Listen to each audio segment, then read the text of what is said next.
Hello students and welcome to the study portal. So here we are with one more video. The topic of today's video is cell.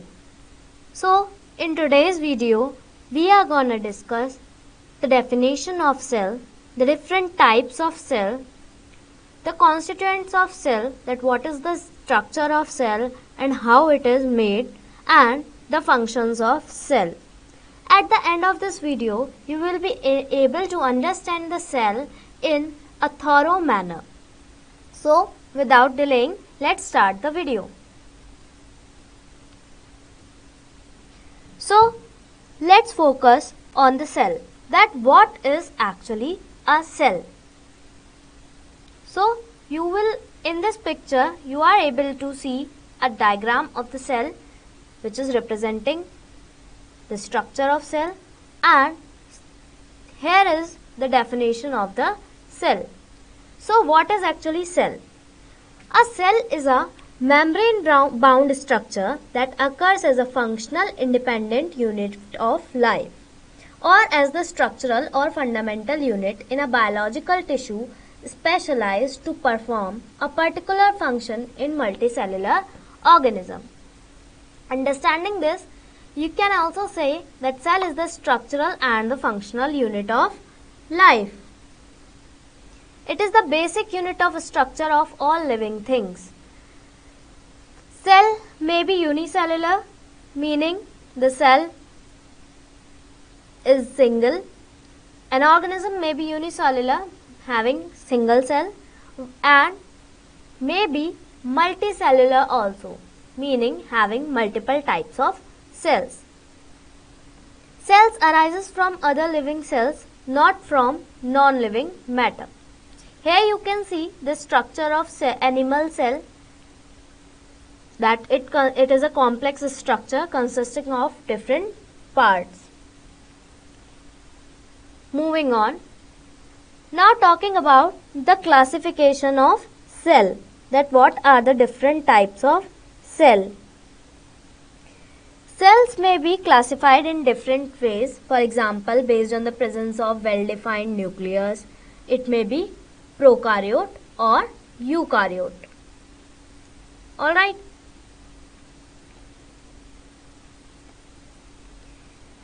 Now, it may be also classified on the number of cells that make up an organism. For example, we told earlier that cells are unicellular, having an organism is unicellular, having single cell, and multicellular, having multiple types of cells. Here we are classifying the cell on the basis of presence of well-defined nucleus. If you see the word prokaryotic, it consists of two words, pro and karyote. Pro means before, while karyo or kary means nucleus. So the cells which do not have a well-defined nucleus or the nuclear membrane are called as prokaryote, while the cells who have well-defined nucleus are termed as eukaryote. Got it? Now eukaryotes are then subclassified into single-celled and multicellular cells. If you will see here, the multicellular organisms have multiple types of cell. The multicellular cell is found in plant cell and animal cell. Moving on. Talking about the types of cell in detail. The main difference between the two is a well-defined nucleus surrounded by a membranous nuclear envelope present only in eukaryotic cells. The eukaryotic cells have a membrane-bound nucleus and other organelles. It is more complex than the eukaryotic cell, whereas the prokaryotic cell is composed of one-celled organism with no membrane-bound nucleus or other organelles.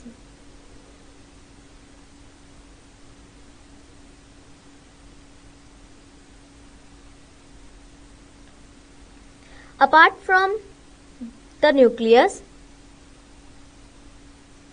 There is one more difference between the eukaryotic and prokaryotic cell,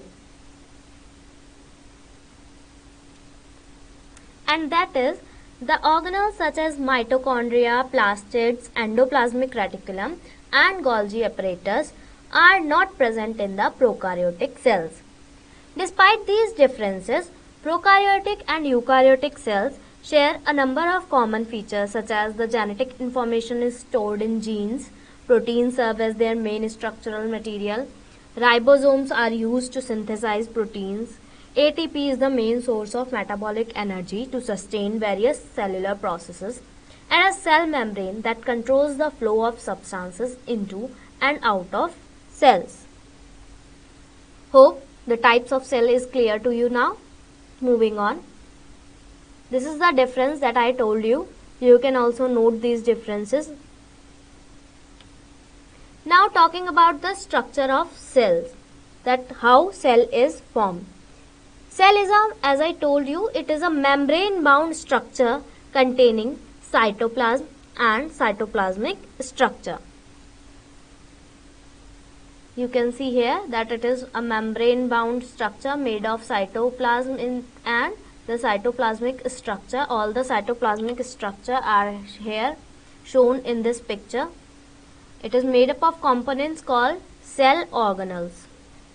Alright, the cell membrane, you can see here the membrane of the cell.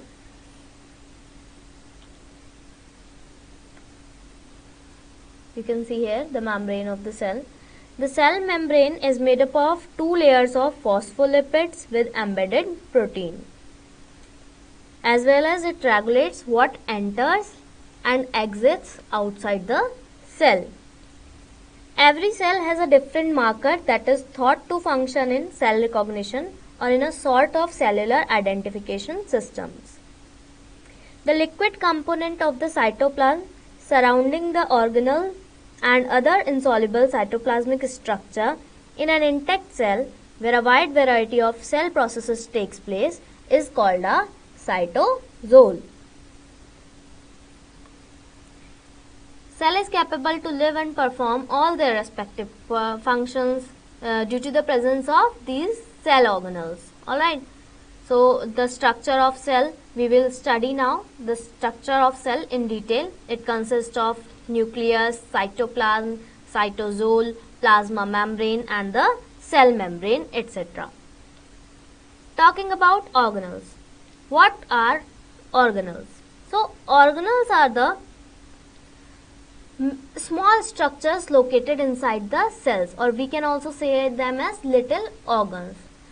They perform certain functions that keep the cell alive, and the cell do not die because of presence of these organelles.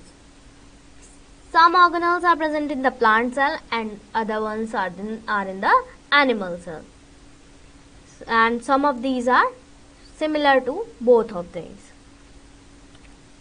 Now talking about cell plasma membrane. Cell plasma membrane is also called as cell membrane. Here you can see the structure of cell membrane. It is found in all cells. It separates the interior or the organelles present inside the cell from the outside membrane. It consists of lipid bilayer which is semi-permeable, which only allows the entry of certain substances inside the cell, and which also sees which material is exiting outside the cell. It regulates the transport of materials entering and exiting the cell, we can say. In animal cell, it is located outside the cell border, while in plant cell, it is located inside the cell wall. Here you can see the structure of cell membrane,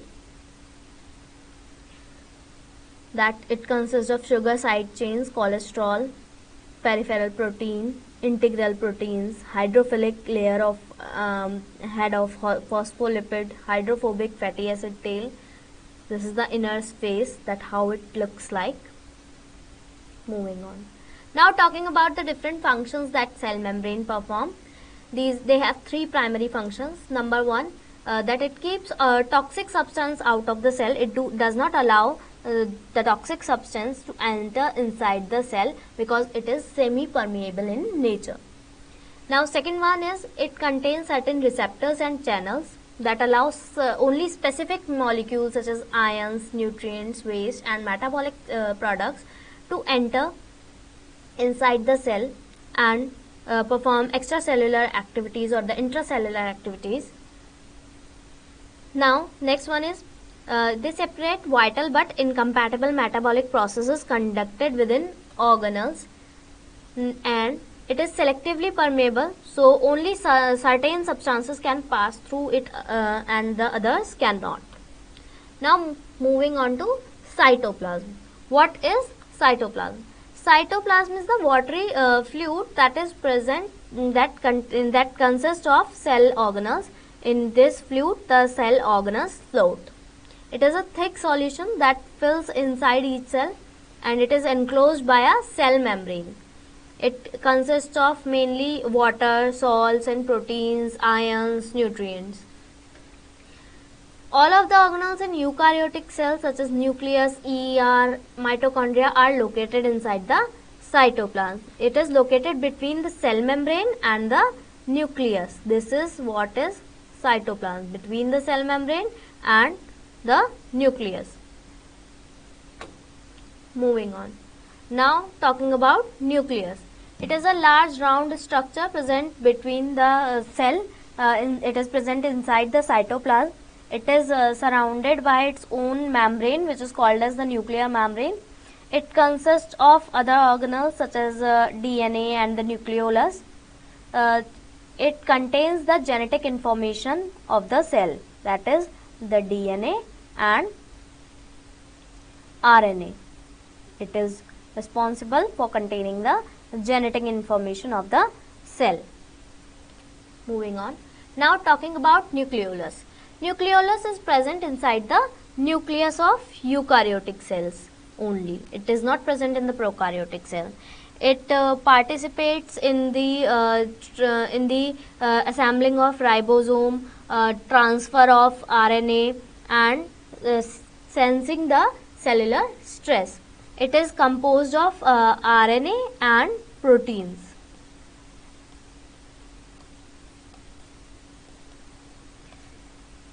It is one of the main component of the nucleus. It is, I told you, it consists of RNA, DNA and proteins. Moving on. Now talking about the chromosomes. The chromosomes are thread-like structure that are present inside the nucleus of animal cell and plant cell. It is made up of protein and single molecule of DNA. These are responsible for containing the specific instructions that makes each person a unique person. Every person is unique due to the presence of different chromosomes in them. These chromosomes are passed on from the parents to the offspring due to the heredity. Alright, so chromosome contains the instructions that is the coding of DNA and RNA inside them. There are 23 pairs of chromosome present in a human being. 22 pairs are called as the autosomes, whereas the last pair is called as the sex chromosome, which determines the sex of the offspring. Moving on.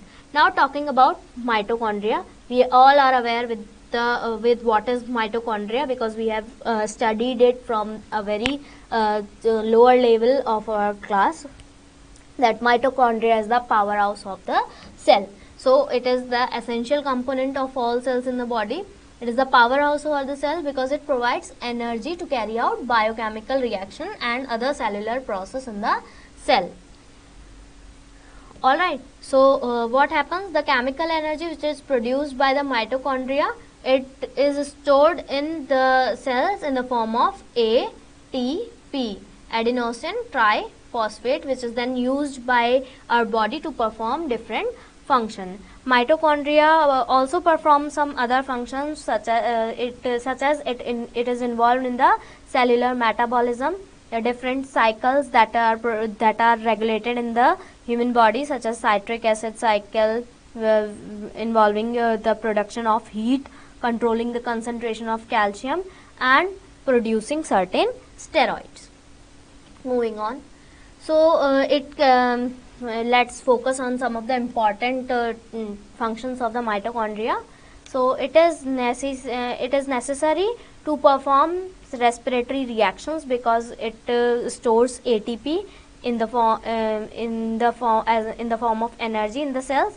ATP is released from nutrients in the cells. So if the ATPs are not produced by respiration, the cell would die, leading to the death of the organism.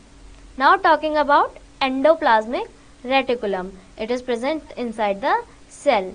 Alright, so it is a complex network of tubular membranes which are present in the cytoplasm of the eukaryotic cell. Here you can see the structure of the ER, that in endoplasmic reticulum are the network of tubular membranes. You can see the tubules that are present in this membrane. It is present in the cytoplasm of the eukaryotic cell. Alright, so there are two types of endoplasmic reticulum. First one is the smooth endoplasmic reticulum, and the second one is the rough endoplasmic reticulum. The smooth endoplasmic reticulum differentiates with rough endoplasmic reticulum in the characteristics that the smooth endoplasmic reticulum does not have the ribosomes. Alright, the smooth endoplasmic reticulum does not have ribosome. It does not contain ribosome. Thus, it appears as smooth, while the rough endoplasmic reticulum has ribosomes embedded within its structure, which makes it rough.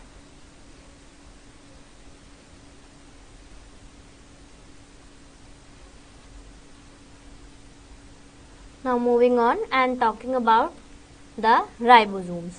So what are ribosome? Ribosome is a complex molecule made of ribosomal RNA and proteins, which involves in the protein synthesis in the cell. The ribosome is responsible for the synthesis of protein inside the cell. It is discovered by George E. Palade in, let me write here for you. It is discovered by George E. Palade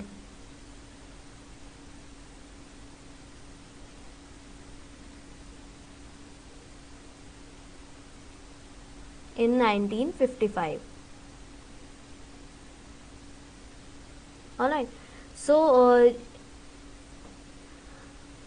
each ribosome has a large component and a small component that together form a single unit composed of several ribosomal RNA molecules and dozens of proteins. So what it does, it links amino acids together in the order specified by the codons of mRNA to form polypeptide chains. The ribosomes has two main functions. First one is the decoding of messages and formation of peptide bonds, and the second one is these two activities reside in two RNA particles, RNPs of equal size, the ribosomal subunit. Alright, moving on to the Golgi complex.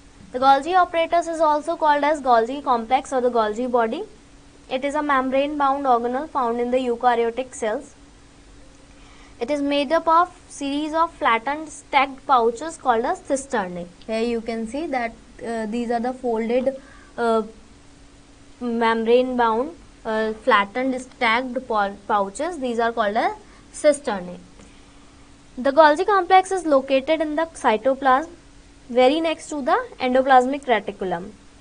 Alright, the stack of small flat sacs is called as inside the cytoplasm is called as cisternae. It prepares proteins and lipid molecules for use in the cell activity. It is a cell organelle. It synthesizes, package and secrete cell products. Moving on. Now talking about lysosomes. These are also called as the suicide bags of the cell. It is a membrane-bound cell organelles that contains digestive enzymes.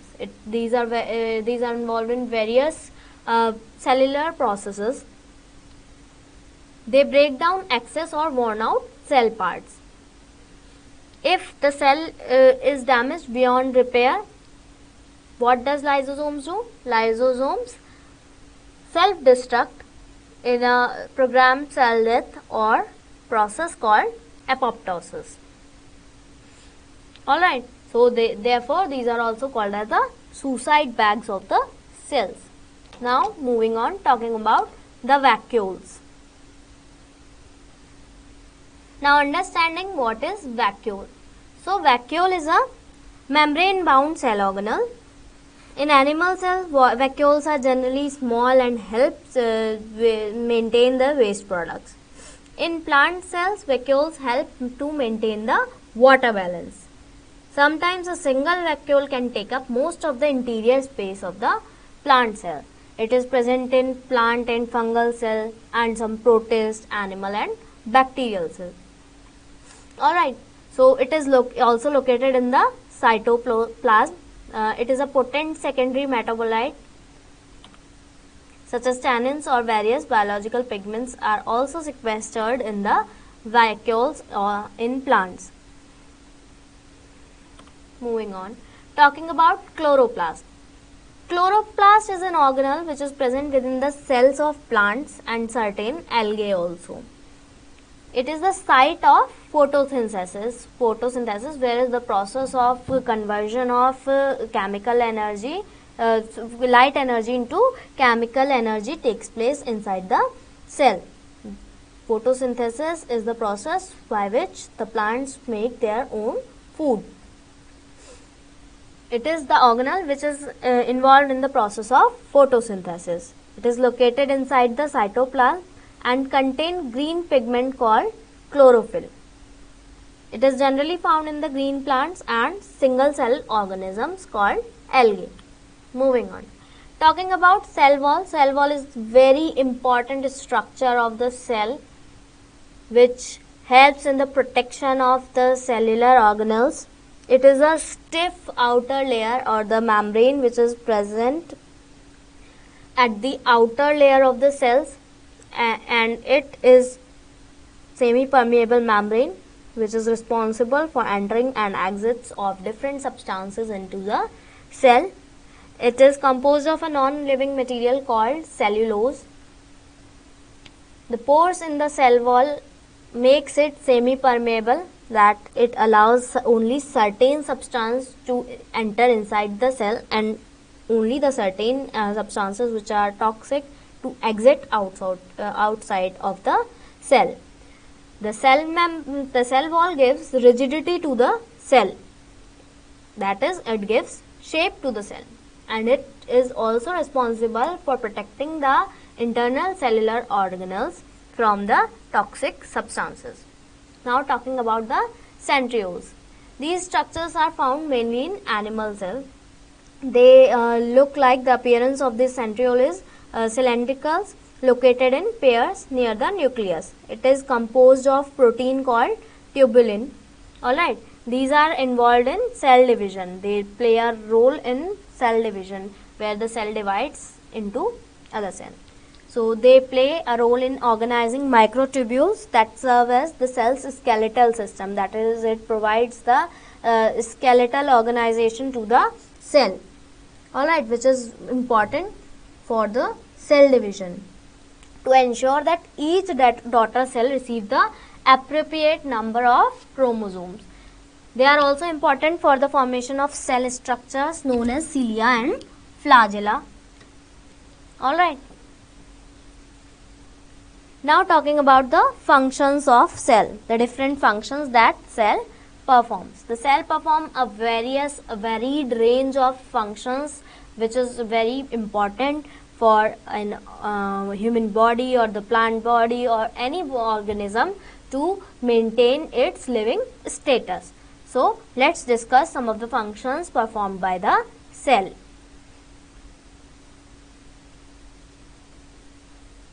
So let's discuss about the functions of the cell. So first function is the cell metabolism and energy use.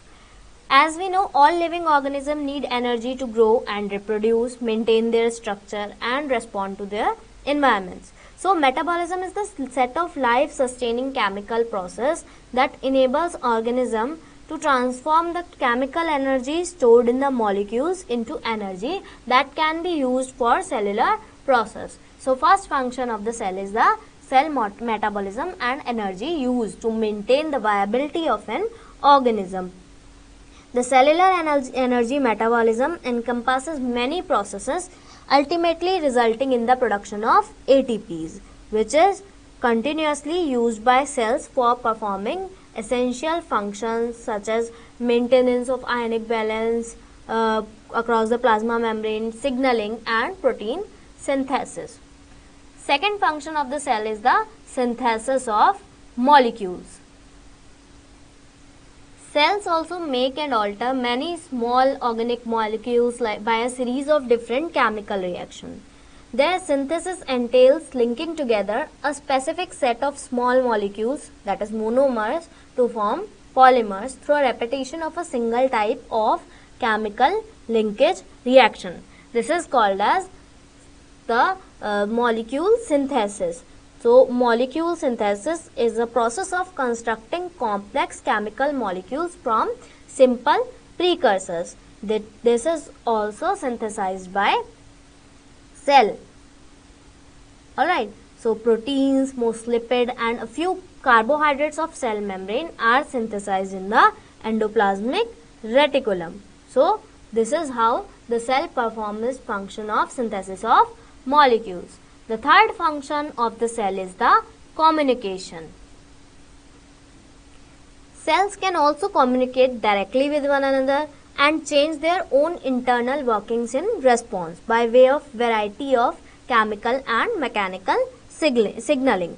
Signaling at the membrane also involves ion channels, which allows the direct passage of molecules between external and internal compartment of the cell. So, this type of communication by the cell is very important to carry out the functioning of an organism. Alright, so the function of communication in the cells is also performed by the cell itself. Now, the next function of the cell is the reproduction and inheritance. As we all know that all organisms inherit the genetic information specifying their structure and function from their parents. Likewise, all cells arise from pre-existing cells. So, the genetic material must be replicated and passed from parent to the progeny cell at each cell division. This is maintained by the cell itself. It occurs in the form of asexual reproduction also. So, heredity, also called as inheritance or biological inheritance, is the passing on of traits from parents to their offspring. The chromosomes present inside the cells performs the function of inheritance in the organism. So, these are some of the functions that are performed by the cell. Now, there are many other functions also that are performed by the cell, such as they provide structure for the body, they take in food, nutrients from the food, convert those nutrients into energy and carry out specialized function. Cell also contains the body's hereditary material, as I told you, and it can make several copies of themselves. Alright, so it is also responsible for movement. It also provides response to external stimulus, excretion, respiration and growth. Alright, it also allows passive and active transport. It creates metabolic reaction and helps in the reproduction process. So, these are the different functions that are performed by the cell. In this video, let's just take an overview of the video session that we conducted. So, we understood by this video that what is cell, what is the definition of cell. Cell is the basic structural and functional unit of the cell. We also understood the different types of cell. The cells are of two types. basically prokaryotic and eukaryotic cells. The prokaryotic cells do not have nucleus or the well-bound nuclear membrane, while the eukaryotic cell is complex and it consists of nucleus and well-bound nuclear membrane. Then we studied about the different structures of the cell, that is the cell organelles. We understood about the different cell organelles like lysosomes, chromosomes, centrioles, Golgi apparatus, smooth endoplasmic reticulum, rough endoplasmic reticulum, mitochondria, cell wall, plasma membrane, nucleus and the nucleolus. At the end, we discussed about the functions performed by the cell. So this was the overview of the video. Hope you enjoyed the session. Keep learning, keep studying. Thank you for watching.